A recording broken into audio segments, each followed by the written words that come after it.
Negan Darylga qoyil qolib, uni o'ziga xizmat qilishini istayotgandi, ammo Daryl taslim bo'lishdan bosh tortdi va bu qarori uni azobga duchor qildi. Bugun esa Duitning yuragi sovuq, rahmsiz kishiga aylanishiga aynan shu sabab bo'lgan va ular uchrashganida o'zlarini begonadek tutishga majbur edilar. Sherri esa Darylni u gaplashmoqchi bo'ldi, lekin Duit u Sherriga hech qanday ifoda bildirmay qaradi. Negan uning xotinini olib qo'ygan bo'lsa-da, Duit ichidagi g'azabni yashirdi, chunki buni ochiq aytsa o'yladi. Sherri Darylga yondashdi va past ovozda shunday dedi: "Qanday topshiriq berishsa shuni bajargin." U Daryldan minnatdor edi va itoat qilish, uni azobdan saqlab qolish mumkinligini aytdi.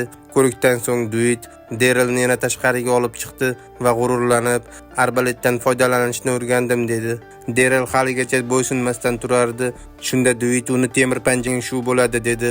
U Darylga: "Agar Neganga bo'ysunsang, mening maqomimga erishishing mumkin" dedi. Ammo aslida Duit yomon inson emasdi. Darylgidek emas. Duit eshikni boshqacha yopar, hech kim yo'q. U sekin eshikni itardi va u ochildi. Aynan o'ylagani kabi bu qochish uchun imkoniyat edi. Daryl bu vaziyatdan foydalanib, yo'laklarda orqadan bir qo'li uni ushlab qoldi. Daryl qarshilik ko'rsatishga tillarda kalit yo'q edi. Kutilganidek Daryl fosh bo'ldi.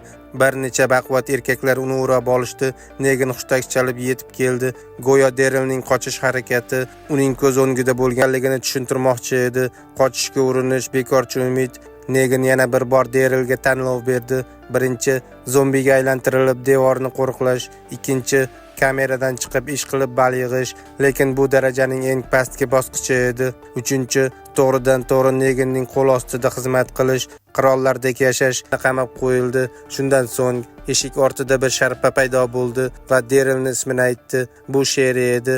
Sherri Darylga uning mototsiklini o'g'irlaganidan afsusda ekanini va bu yerga qaytmasligi kerakligini aytdi. U faqat tanish inson bilan gaplashib, yuragidagini bo'lishmoqchi bo'lgandek tuyuldi. Biroz vaqtdan so'ng eshik sekin ochildi. Bu safar Duit qo'lida. Shunda Duit dedi: "Sen o'z do'sting Glenni bo'ldim. Go'yoki o'zingni hech narsa bo'lmagandek tutma." Glen degan nom tilga olinganida Darylning yuragiga og'riq kirdi. U yegulikni Duitga uloqtirib yubordi.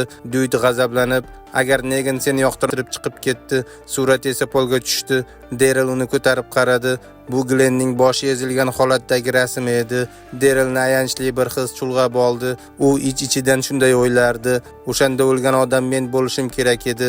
Bu baquvvat erkak o'z zaifligini faqat hech kimga marta ko'z yosh chiqqani, betvafot etganida bo'lgandi. Duit esa hali ketmagan. Eshik ortida turib Darylning yig'isini eshitdi. Bu yigit uchun yig'lash yaxshi edi. Ichida yillar davomida keyin hikoya qilib berdi. Sherrining singlisi unga uylanishga va g'amxo'rlik qilishga qaror qildim, lekin kutilmaganida Duit va uning xotini mening kelinim bilan birga dorilarni o'g'irlab qochib ketishdi. Bo'ldi deng. Duit o'sha mototsikl bilan xotinini olib qaytib keldi. Mendan kechirim so'radi. Sherrini o'ldirmasligimni iltijo qildi. Men esa yumshab ketdim. Avvaliga faqat Duitni o'ldirishni xohlagandim, ammo bilmadimki Sherri o'zini menga atashga rozi bo'libdi. Faqatgina Duit omon qolishi uchun bu taklifni kulgili deb bildim va rozi bo'ldim. Duitni jazolash uchun esa yuzini kuydirdim. Bu holat Duitning qalbini ezdi. O'z xotini endi bu buzuq odamning ayoliga aylangani, o'zi esa qotib qolgan befarq insondek Negan uchun ishlayotganini ko'tarish unga og'ir edi. U hatto ishladi.